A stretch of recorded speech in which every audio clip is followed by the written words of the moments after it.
All right, welcome everybody to the second hour of the Learning Out Loud podcast. Glad everybody is over here with us. And like I went off a little bit about in the first hour, we're about to get into some spicy nuggets today. Okay, so we are going to get into John Norton Pomeroy's theory of, sorry, not theory of equity, theory of mortgages, and what he has to say on the subject. Just to get, really, just the beginning. This is just the beginning of this subject. I think I've got three more shows planned just on the equity of redemption subject and digging deep into mortgages and how they work and your rights as a mortgagee and how the relationships work together. So that brings us to why we are here, and we are going to go through sections 1180 through 1203 in John Norton Pomeroy's equity jurisprudence as administered in should not forget the long title of it, but John Norton Pomeroy's equity jurisprudence. And like I said, it is sections 1180 through 1203. And this is really the first part here is going to be breaking down the original or English doctrine, and then we're going to get into the American doctrine and a little bit of the differences between at law and equity. So before we go there, let's introduce our co-host Whitestone. How's it going, man?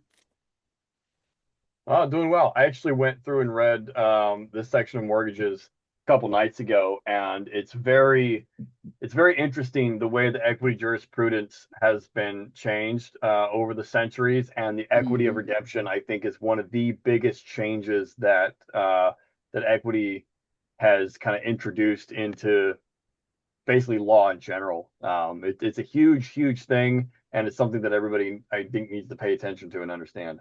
Yeah, I think it's one of the most important doctrines in all of equity, and I don't understand why a lot of people don't kind of study this whole thing more. Maybe it's just because people don't understand it. I don't really know, Because but reading is hard. reading is hard. You're right. It is. Reading is hard, but that's why we're here to do it. We're gonna get the shovels out and keep digging. So let's dig in to Mr. Pomeroy has to say about mortgages. So we're gonna start off on section 1180, the origin and development of equity jurisdiction, the equity of redemption. The common law mortgage was punishing default forfeited the mortgager's entire estate to the mortgagee, no matter how small the shortfall. Equity intervened on the maxim that equity looks to the intent, not the form, and that the legal forfeiture should be relieved wherever the injured party can be made whole in money. Um, and there's a historic arc that Pomeroy traces, and this is actually a historic arc that I'm tracing right now. Have you ever heard of Charles Saint Germain Whitestone? Is that part of the Saint Germain family that goes all the way back to the Alchemist? It has to be. So Because I'm go familiar ahead. with the Alchemist. Yeah, I forget. Fortune Saint Germain. Yeah, there's Fortune Saint Germain, who's a guest on the Crow 777 radio podcast quite a bit, who is a direct descendant of the Saint Germain lineage, and I know that Saint Germain was a very well established, knowledgeable alchemist way back in the day, and I would assume that it's part of the same lineage. Well, I would assume too. What's so interesting is this Charles, or no, Chris. Sorry, not Charles. Christopher Saint Germain. He wrote a book called Doctor and Student. And this is the book that is credited with the beginning of equity jurisprudence. This is where everybody looks back to William Blackstone. He wrote all of his commentaries. He traced a lot of his original thinking back to this book called Doctrine and Origin. And both Gibson and Story, and when they give their histories of equity jurisprudence, they both point to this trial. When you've read Story before, you know when he's talking about Saint Germain, that's the Um, guy he's talking about is Christopher Saint Germain. where does he refer to Germain? Does he do it in his equity jurisprudence? Yeah, yep. I All actually throughout. haven't dived too deep. I've read his commentaries on the Constitution, but I haven't actually dive too deeply into his equity jurisprudence. Okay. So, sorry, my apologies. So, in the beginning, in the first three chapters of his equity jurisprudence, he's giving the history of the courts, and he kept referencing the Saint Germain guy, and I was trying to figure out who it is, and it's this guy, this Christopher Saint Germain, and he wrote this book called Doctor and Student, and what this book is it's a dialogue between an English common law student and the bishop of the Catholic Church, and or a cleric. Was he in the Catholic Church? I can't remember. It was some sort of clerical man. It was some sort of man of the church. It was an English law doctor and a man of the church. And through these dialogues and him writing this story, that is basically the original beginning of equity jurisprudence in the courts of chancery. So. And that all started. The reason I bring that up is because James I, he's the king like right immediately after Christopher Saint Germain, because Christopher Saint Germain lived during the time of Henry VIII, and Henry VIII is one of the guys who broke from the Catholic Church and really assisted in the Protestant Reformation, all because he wanted to get a divorce. But whatever his motivations were, it worked out for the Protestants. So, anyways, yeah, I just thought that was super interesting. I wasn't sure if you'd heard about that before or not. Had you ever heard of Doctor and Student?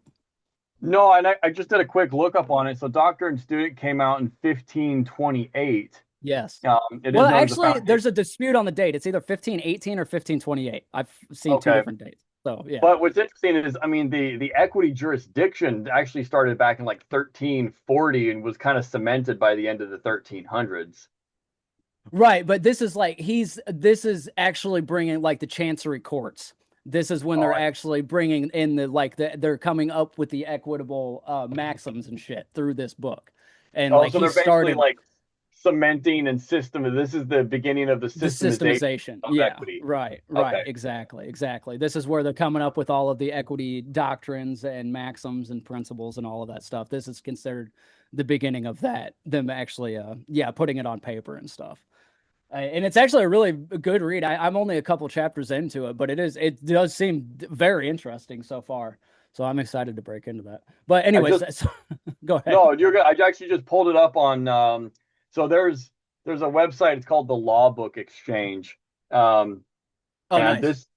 this the Law Book Exchange is I think it's a company or a book publisher or supplier. I think they're based out of New York. They're located at 33 Terminal Avenue. Of course they are. But if you go through, you can look Terminal at Avenue. That's a weird. That's a yeah. weird name too. Yeah. Anyways, You go can ahead. go through and look at. They have a bunch of antique books. They have, I think, some of the equity jurisprudence on their old original, and some of them are upper hundreds, like six, seven, 800, several $1,000s for some of these really old books. But they've Hmm. got looks like a 1953 edition of Doctor and Student available for $50. Oh, really? Okay, interesting. I might have to pick one of those up. Yeah. Yeah, interesting. Yeah. So, anyways, yeah, that's not why we're here today, but I did think that was very interesting, and like, I like doing things in a chronological fashion. That's just kind of how I think. I like picking a point and doing, going through year by year and figuring out everything that happens. So, I appreciate that. Not only Pomeroy but also Gibson and Story both like to do this. So, this is how this is how Pomeroy traces the arc the courts of chancery. So James I, chancery begins relieve, or sorry, in relation to the equity of redemption and mortgages. So James I, chancery begins relieving mortgages. Charles I, the right to redeem after default, pay principal plus interest, recover the land, becomes settled equity practice. Close of Charles II reign, the equity of redemption is still conceived narrowly as a mere chosen action or a right to sue and not an estate. And then 1737, by the time we get to Lord Hardwicke, who, if you're studying equity jurisprudence, you are going to hear that name over and over and over again. We'll probably have to do a deep dive on him sometime. But Lord Hardwicke, this doctrine crystallized into a mature form. The equity of redemption is an estate in the land, divisible, grantable, and entailable, subject to cession. The mortgagor is now considered as the owner of the land, and the mortgage in fee is treated as a personal asset in the mortgagee's hands. So as like we were just talking about, like as the history is going, all of these principles are getting crystallized and formed, and that is kind of the arc of the equity of redemption. So that brings us to section 1181. The equitable theory states the mature dual character doctrine directly. At law, the mortgagee still holds full legal title with all the incidents. In equity, which, as we talked about before, the mortgagee is the financial institution. In equity, the mortgagor is the real owner. His interest can be conveyed, devised, descended to heirs, be subdivided, always subject to the mortgage lien. The mortgagee's interest, by contrast, is recast as a lien, not an estate. A chosen action, personal assets passing to his executors, administrators, etc., not his heirs on death. Um, yeah, okay, so that's fine. Yeah, unless do you have anything you want to add to that? As far as I think kind of the distinction they're drawing is how an equitable estate in a land was viewed under the old common law, which was harsh, versus equity. Yeah, yeah. I was so yeah, we'll just keep getting into it. I don't want to break these apart too much, but Because it so was that basically saying that at first the right of the mortgagor was regarded as a mere right or thing in action, and at the close of the reign of Charles II, the equity of redemption was said to be a mere right to recover the land in equity after failure to perform the condition, and not to be an estate in the land. This narrow view, however, was soon abandoned, and then the equitable theory was developed by Lord Hardwicke. right, and then specifically like how it passes down to heirs is what I was thinking about digging into there. But I think we're gonna actually get into that a little bit more. So I don't yeah, we'll dig into that a little bit later. So it's section 1182, the double system at law and inequity, because the two theories run in parallel rather than merging. Outcomes diverge sharply by form. At law, the mortgagee can eject the mortgagor even before default against anyone by a paramount title holder. At law, the mortgagor cannot maintain ejectment at all. Since the legal title lies with the mortgagee, in equity, neither party can sue for bare possession, a legal remedy. But the mortgagor can sue to redeem, and on redemption is entitled to reconvey and repossess. Um, on to section 1183, the legal and equitable remedies. The mortgagee has both toolkits available. Sue at law on debt, sue at law on the debt, recover possession by ejectment, or proceed in equity to foreclose. Pomeroy describes actual English practice. The mortgagee typically gets possession first, voluntarily surrendered or ejectment, then either cuts off the equity of redemption by strict foreclosure decrees, or is met by the mortgagor's redemption suit, in which the mortgagee must account for the rents and profits received before the balance is fixed and repayment triggers reconveyance. So basically, what they're Um, saying there is if it's like, okay, fine. You know what? It's like, give me my land back. I'll give you the money back. By the way, that legal title of my land, when it was in your hands, I want to know how much you made on it because right. Yeah, exactly. I'm entitled to that too, minus whatever your fees were for, for holding the legal title. Anything that you made off of my land, that's mine too. Right, right, exactly. But that only works in the equity jurisdiction. At law, Right. that's where the clean distinction is defined. None of that is at play at law. Basically, it works how it works now. They just come take your shit and it's the end of the story. Um and then so yeah, that gets us to section 1184, the critical structural point. Equity never directly invades the legal domain. Redemption, however, achieved voluntary payment or decree does not automatically revest land title in the mortgagor. A separate legal conveyance, deed backed from the mortgage or decree compelling one, is required to restore full legal ownership. Equity and law operate as two courts pretending the other doesn't exist. Which I love Pomeroy because he is not shy about stating the differences between these things, which I wish more people would just open their eyes to the completely different systems here. But I guess that's what we're here to do is open the eyes. So get us to section 1185, subsequent mortgage, equitable, not legal. A strictly logical consequence of the system. Once the mortgagor conveys the entire legal estate to the first mortgagee, A, he has nothing legal left to convey. Any second, third, etc. mortgage to B, C, D is therefore necessarily an equitable mortgage only. Even courts of law treat it as such because the mortgagor can only be conveying his remaining equity of redemption, not legal title. And that is so that was the original English doctrine. So now we're going to start breaking into the American doctrine of mortgages. So 1168 in general, two methods prevailing. No American state adopted the full English double system wholesale. Equitable principles infiltrated the legal theory everywhere to some degree. Pomeroy identifies two competing American modes, or two competing American models, which he'll classify state by state in the next two sections. And yeah, that is true. That's 100% true. Even if you're going through the codes and statutes that all pertain to mortgages, that's actually where I pulled this definition from.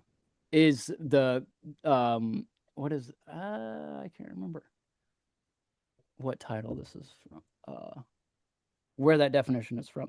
Maybe 12 USC, I'm thinking. Probably banking, banks and banking. This is probably from 12 USC, this definition. But that is where I pulled that actual definition from. And like I said, a reason why I wanted Whitestone to read his. But my point is that the equitable theory of mortgages is still all over in our mortgage system as we know it in America today. So, but that brings us to section 1187. Mortgagee holds legal title as between himself and the mortgagor, but the mortgagor is treated as a legal owner against everyone else. Mortgagor generally stays in possession until default. Mortgagees after default legal remedies exist, but are often unused in practice. Foreclosure by sale is more common than strict foreclosure. Because they got to make their money back. Yeah, 100%, 100%. Yeah, what do you remember the breakdown of how many people actually get redeemed from do you remember what I'm talking about? Are you talking about during like the 2008 financial crisis when massive amounts of people lost their homes and it was only like 1 or 2% actually uh, bought back and tried to get their stuff back, and out of that, only like 1% or 0.5% of those were Yeah, actually yeah, successful yeah, at it. yeah, yeah, yeah. That's what I'm talking. Yeah, So I yeah. think it was like it was only like not very many people. So imagine all the It people was like for half a those. percent of all that did it. Yeah. Yeah, because only out of the 100% of people that lost their homes due to foreclosure, only 2% of them tried to get it back. And out of that, only like 1% of those people ended up winning or something like that. Yeah. Yeah, it was a very, very, very minuscule amount. And it was only like 50% of people even fought back in the first place. And it was like 50% of those people like half-ass fought back, and then 50% like put everything they had into it. And of those people, only like 1 or 2% were actually prevailed. Or yeah, it was a crazy breakdown, dude. But it's amazing the amount of property that they stole during that thing, man. But I mean, I guess they didn't really steal anything, but because nobody, knew what their actual rights, and nobody had ever heard of what the equity of redemption was. So Yeah, did they because if really people steal would anything? realize that with when you do a mortgage and you're in possession of the property, you're issuing that original note. And so you are the owner of the very thing that the whole situation revolves around, which is why Yes. you have the equity of redemption, because you're the mortgagor, which means Yes. that you're mortgaging you're the one giving the mortgage. So therefore, if you're the one that gives the mortgage, you're in a position to get whatever it is that's being mortgaged back to Right, you. and that's why I brought this definition into it of mortgage, because they tell you right there that you're the mortgagor. Yep. And the mortgagee is usually the financial institution. So Yep. everything we're talking about today is directly relevant to whoever has signed a mortgage. So, that's just another reason why I didn't want to put it on the first hour, because this, if people really get their gears going and really start reading a little bit and really start thinking about what we're telling them, this can truly be life altering information. This is very, I would almost call it elite information. There's some, we listen to the same guy where, we don't want to say his name because he chooses to remain private. But according to some numbers, there's only been, what do you say, like 6,000 people that have ever done anything like this in the, in accordance with the national debt. Do you remember what I'm talking about? Yeah, talking about people actually getting into the exclusive and getting the remedies and Yeah, yeah. There's by some, and we have no proof of this at all, but there's equity works in the dark, so we're kind of inferring these things. But if the inference is right, there's only been like 6,000 people since 1933 that have ever like pulled this whole thing off that we're trying to pull off here, which has just become free, really. And free from financial slavery is really what the ultimate goal. I mean, that's what my ultimate goal is. I don't know about you, Whitestone. I won't talk for you, but that basically is my ultimate goal at the end of this, is just to be not financially a slave. That's all I want, is financial freedom, which is, it goes right along with spiritual freedom and, legal freedom and all that stuff. So I think that everybody's goal should be to get the just equity that was due and intended for them without yeah, any sort of, absolutely. you know, Yeah. uh devious or ulterior motives. It's like we're just here to get what it was that was intended for us. Yes, yeah, and that's, and that kind of brings, I always like bringing it back to the Bible, but when I'm in those kind of situations, I kind of think of the time where they get out of Egypt, the Jews escape from Egypt, and they're in the desert, and they're complaining to Moses, "Did you just take us out here to starve us?" So Moses takes their complaint to God, and God rains down manna on them, and he says, only take what you need. So that goes right along with what Whitestone is saying right there. I believe, yes, get the equity that was intended for you, and this is the equity that I do believe was intended for all of the people who are on the right path. And this gets kind of, I won't get into the whole theological doctrine of it, but I mean, this gets into like deep theological, like Calvinism and stuff on like who are the elect and who are the not the elect. But I don't really want to break into that whole thing. We're going to do a whole breakdown of the Protestant Reformation later. But let's get back into mortgages, unless you have anything you want to add to that, Whitestone. No, let's keep going. Okay, so um yeah, did we get into the, we didn't get into the American, we're on 1186, right? I Yeah. thought we had ventured into 1187. Yeah, okay, yeah, 1187. Yep, you're right. So, the first method, both the legal and equitable theories. Mortgagee holds legal title as between himself and the mortgagor, but the mortgagor is treated as legal owner against everyone else. Mortgagor generally stays in possession until default. Mortgagee after default, legal remedies exist but are often unused in practice. Foreclosure by sale is more common than strict foreclosure. And that's a list of states that is true in. If you're interested, you can read those. That gets us on to section 1188. Second method, the equitable theory alone, quote, lien theory. The English conflict is dissolved entirely. The mortgage is not a conveyance at all. It creates a lien, a potentiality to follow the land and condemn it for payment. Debt is principal, mortgage is incident. The mortgagee has no promissory right and no legal action to recover possession. His sole remedy is equitable foreclosure by judicial sale. The mortgagor, conversely, holds the full legal estate throughout. Pomeroy specifically flags, quote, the equity of redemption as a misnomer when applied to this legal, not equitable mortgagor instrument, calling it calling its continued use in these states a source of, quote, constant misapprehension and confusion of the thought. Um,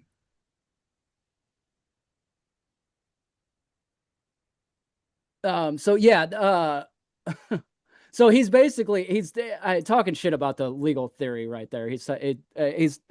Um he's because in even in law,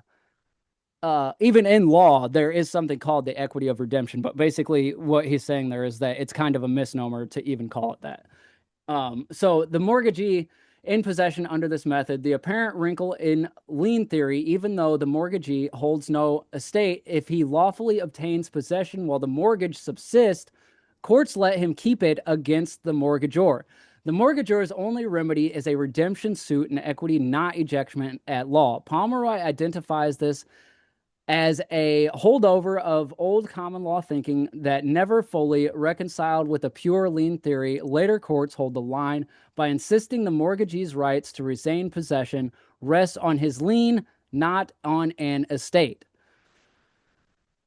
So they basically are saying that they can't, if someone mortgages their property or their house or whatever and they default, the mortgagee cannot reclaim possession of the very thing, but they do have an equitable interest in the thing in terms of the money that needs to be repaid that they Correct. had originally loaned. So they Yes. can basically use their legal title and sell it or whatever else it might be in order to reclaim the money that is owed to them while the mortgager can still retain possession and equitable title instead of just, it's like, because it's more in the nature of a lien, not a conveyance. Like if the Right. mortgagor says, I'm going to mortgage this property, or I'm going to, I'm basically going to pay you monthly or annually, whatever it is, to pay off this stuff. And if I default, well, it's my stuff, so I get to keep it. But you still have a lien on it, so you can navigate the legal title however it is that you need to, whether selling that legal title or transferring it or assigning it in order to make money on it to pay yourself back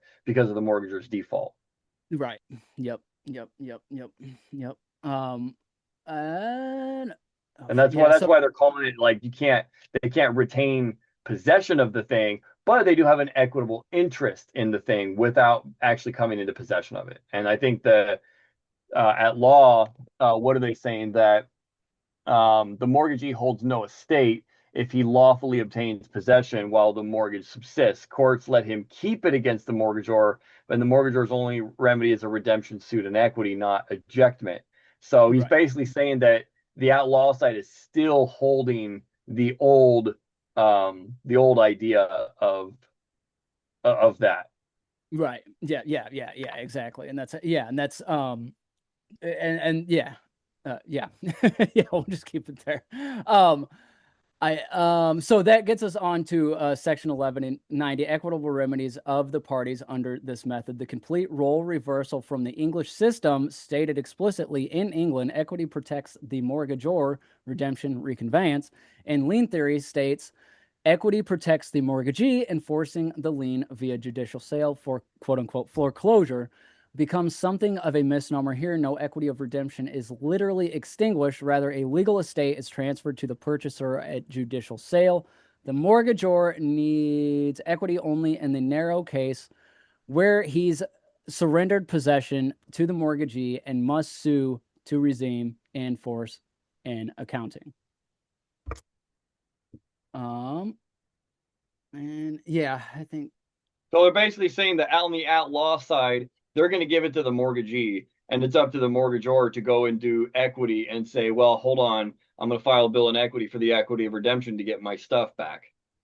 yeah, that's that's basically how it would work.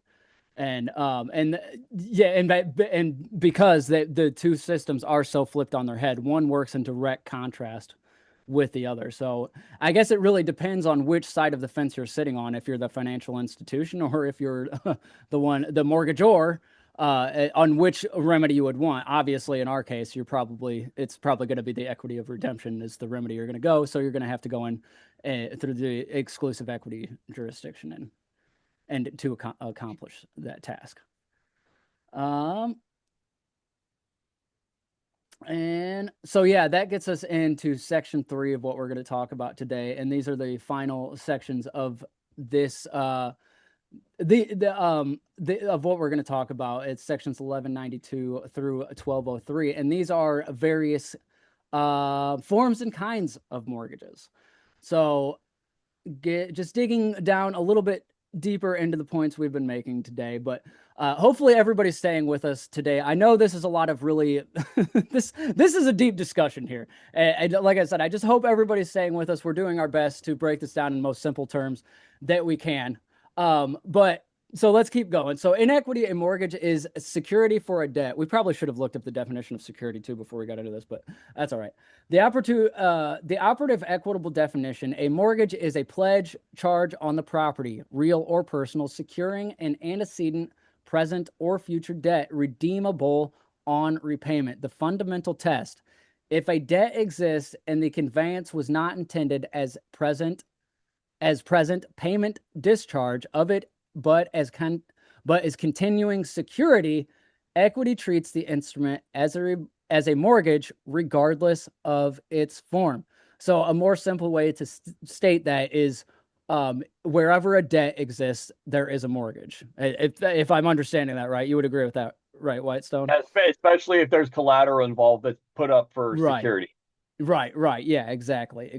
So yeah. Because it's like both people have, it's like, you have to be secure. It's like, well, I'm gonna lend you all this money, but it's like, how do I know that I'm gonna be made secure? It's like, if you don't pay me back, I get that thing. I get that thing Right. back. It's like I've got security in it. It's not an unsecured promise. No, and it's the relationship that makes that. It's not, and that's what they're regardless of the form or the instrument you're using. It's the relationship between the two people that creates that equity and makes that equity arise in order for all of this stuff to work. And that is why the equity of redemption can't be extinguished, even if the contract, because as you're making payment, kind of like we talked about the last time we dug into this subject, as you're making payment, you are you're taking you're putting land in your pocket and you're putting gold in their pocket. There's an energy exchange here, and that is basically the same way that there's an energy exchange here is what I'm trying to say. And that's why you can't extinguish the equity of redemption. So 1193, once a mortgage, always a mortgage. Um, Originally, parties can contract as they please. Mortgages are the marked exception. Once the character of a mortgage attaches at inception, it cannot be stripped away by any subsequent stipulation, however express. The mortgagor's equitable right to redeem after default survives any contrary provision the parties tried to write into the original instrument. This is presented as protective doctrine. The debtor is strictly vulnerable to the creditor's leverage, and equity refuses to let the leverage contract away the redemption right. And that goes kind of along. That goes with the Supreme Court cases that we were talking about earlier. One was uh, through the stipulations of the contract was trying to eliminate the equity of redemption with the supposed $100 payment to eliminate that right, but the Court of Equity saw through that to give the man his remedy. So that gets us on to 1194. Mortgage and conveyance with an agreement of repurchase distinguish. The deed absolute problem framed directly, where land is conveyed by absolute deed and a separate instrument, not a defeasible condition, promises reconveyance on repayment by a date certain. The transaction is either A, a genuine sale with repurchase option, where missing the deadline forfeits everything, or B, a disguised mortgage, where once a mortgage, always a mortgage applies with full force, and the grantor's right to redeem survives default. So 1195, the general criterion, the continued existence of a debt, the controlling test for distinguishing A from B above. Does the debtor-creditor relationship survive the conveyance? If a debt, antecedent, contemporaneous, or otherwise, remains outstanding and the repurchase payment is really the debt's repayment, it's a mortgage. Whatever label the parties use, if no debt relationship survives, it's a true sale with repurchase right. Courts lean towards finding a mortgage when in doubt, protective policy. Evidentiary factors Pomeroy lists: a collateral promise to pay. This is pieces of evidence that you can bring to prove. A collateral promise to pay, an interest obligation, survival versus cancellation of a prior debt instrument, inadequate price, grantor remaining in possession, a loan negotiation preceding the deal.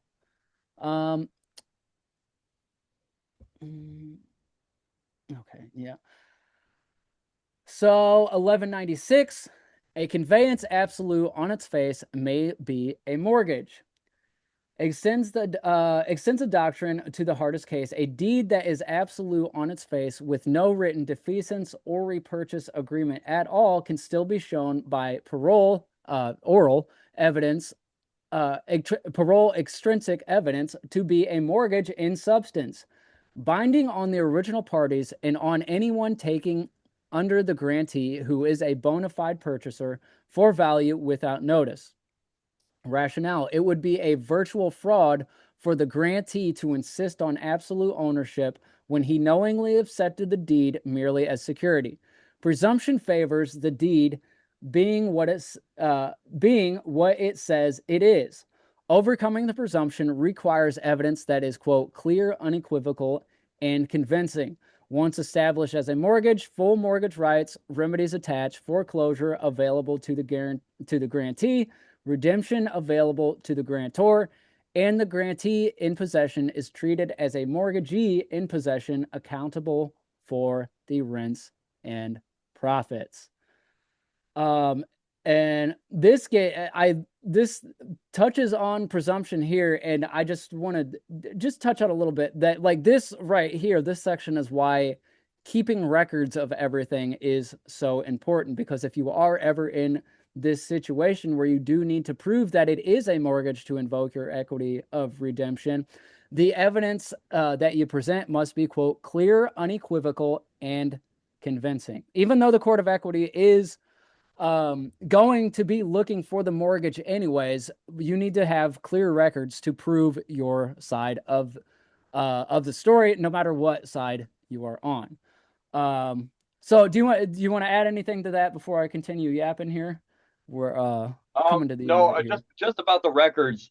Keeping receipts of everything and showing your intent throughout an entire process will be the deciding factor Yes. on how anything like that is treated. Because like we saw in one of these last Supreme Court cases, they were trying to make the case that parole evidence or written testimony or sorry, verbal testimony was enough to change what it was that was in writing, and they were saying that, well, we have precedents that shows that parole evidence is not allowed, but equity looks to intent rather than form and looks to substance rather than form. And so Right.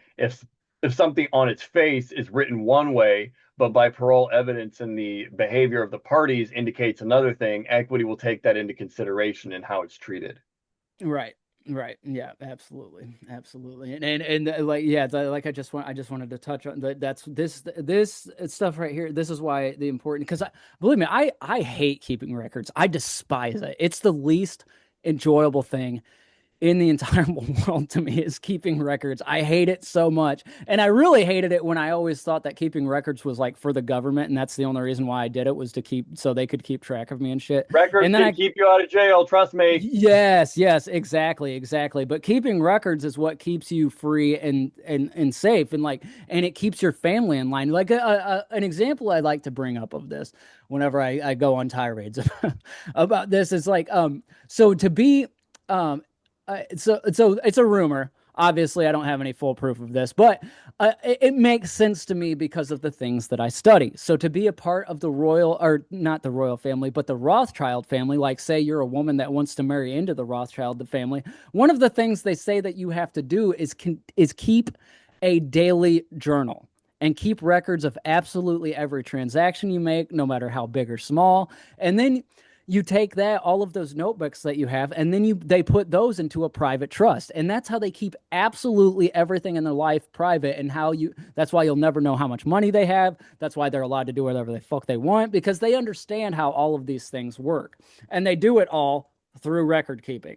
And once I started realizing that, it really changed my thinking about record keeping and how important it is once you get into trust and trust indentures and keeping track of all of your assets if you want to keep them in the private and you want to keep possession of them.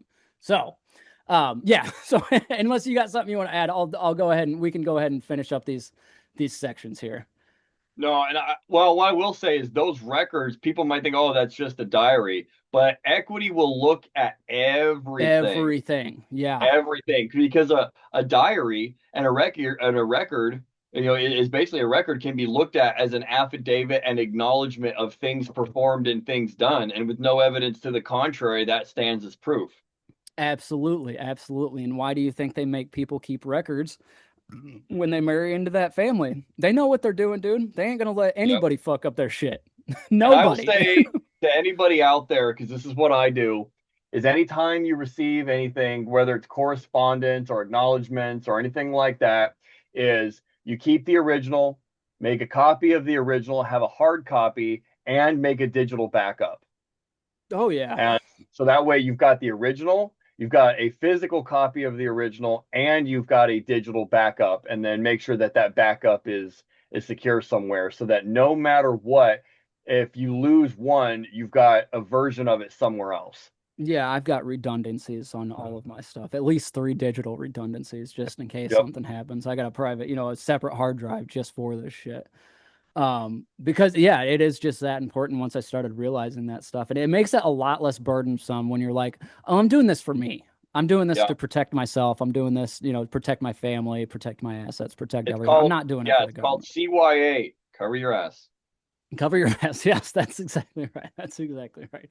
All right. So we only got a few more sections to get through here. So let's get through with these. And this completely action-packed episode we have packed in here. I know this is a lot of information for everybody to process, and that's exactly why I set up the Thought Crime Dojo for everybody.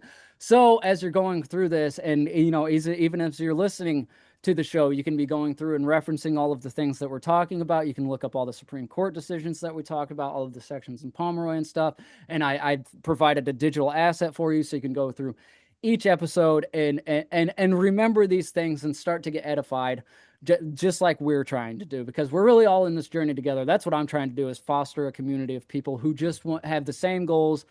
They just want to be free and left alone. That's all we're trying to do here. So to finish up here, let's get back to the reading real quick. This is going to be sections 1197 to 1199.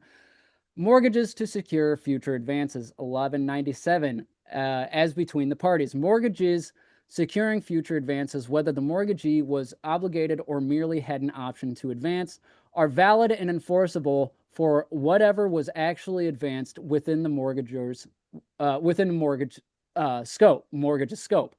The future advance's purpose need not even appear on the face of the instrument. It can rest on a purely verbal side agreement between the parties.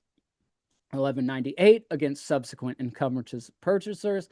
The prior mortgage has priority for all advances made before a subsequent mortgage judgment is recorded on the docket. The real fight is over the advances made after a subsequent encumbrance appears. American courts split on this. Section 1199, Recording Acts, Pomeroy states his preferred rule.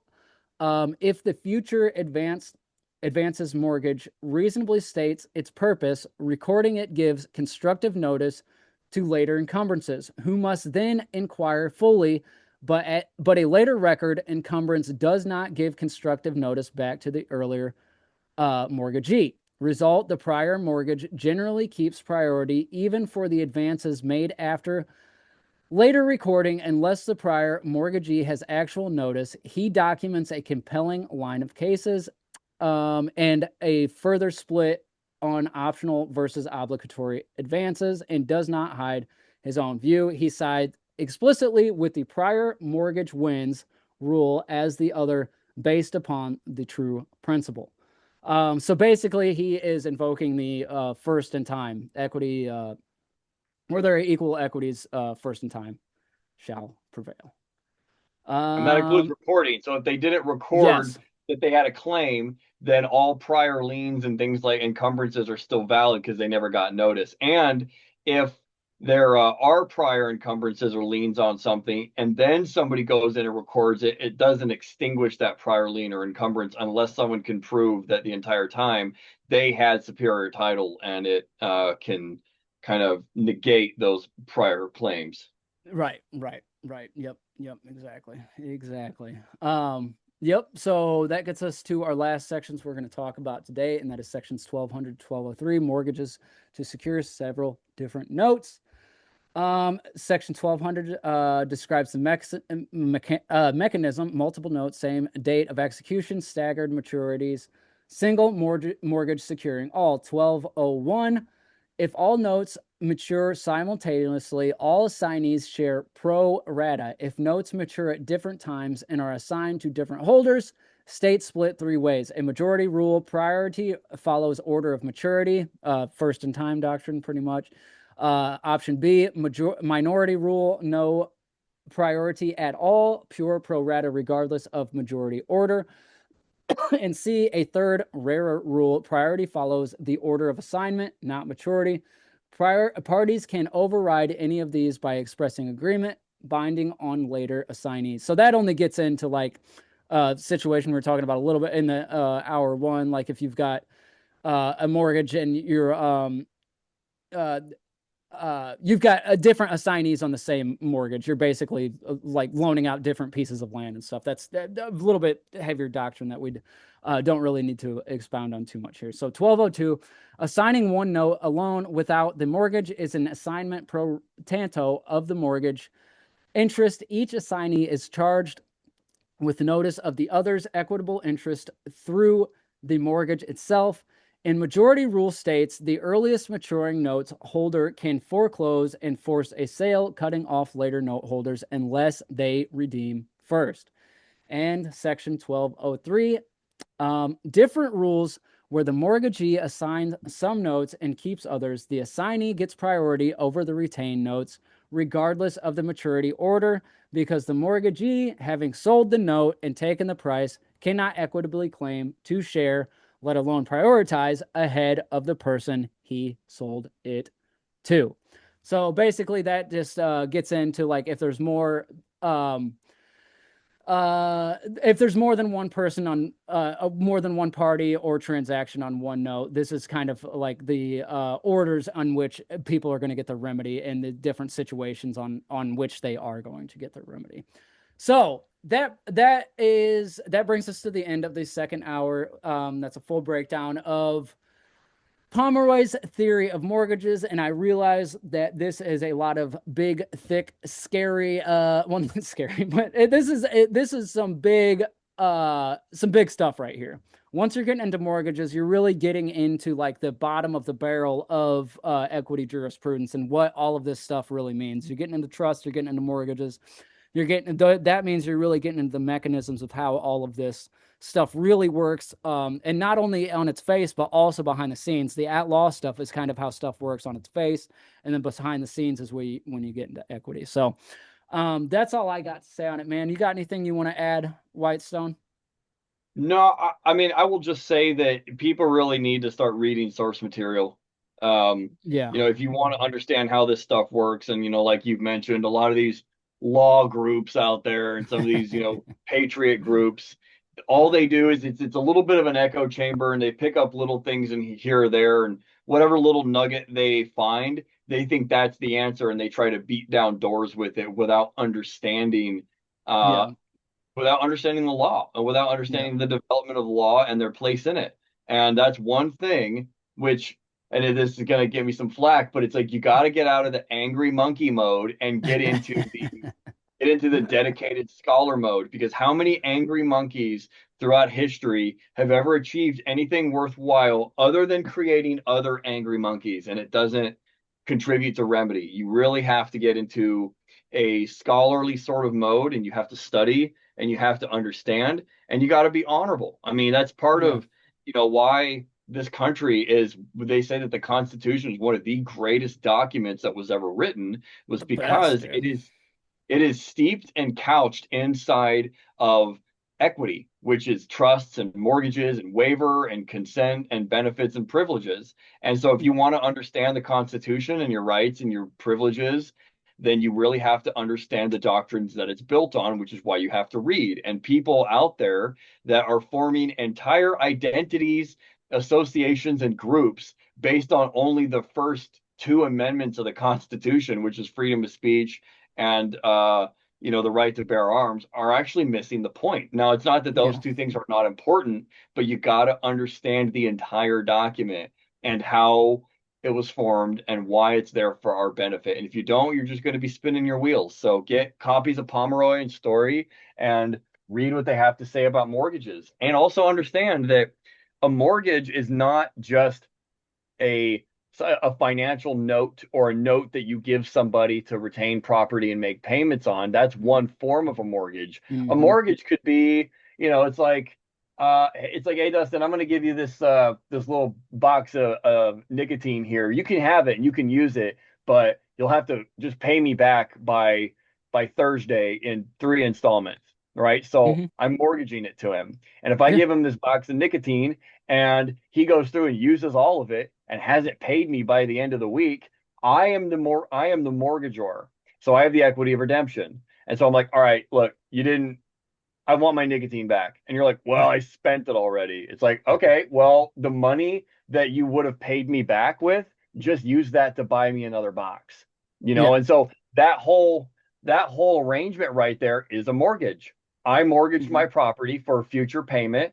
He defaulted on it. Therefore, I'm exercising the equity of redemption. I'm getting remedy. It's like you'll either give me what I gave you, which is the little box of nicotine squares or whatever, or give me money that's equal in value so that I can make myself whole. That's a mortgage.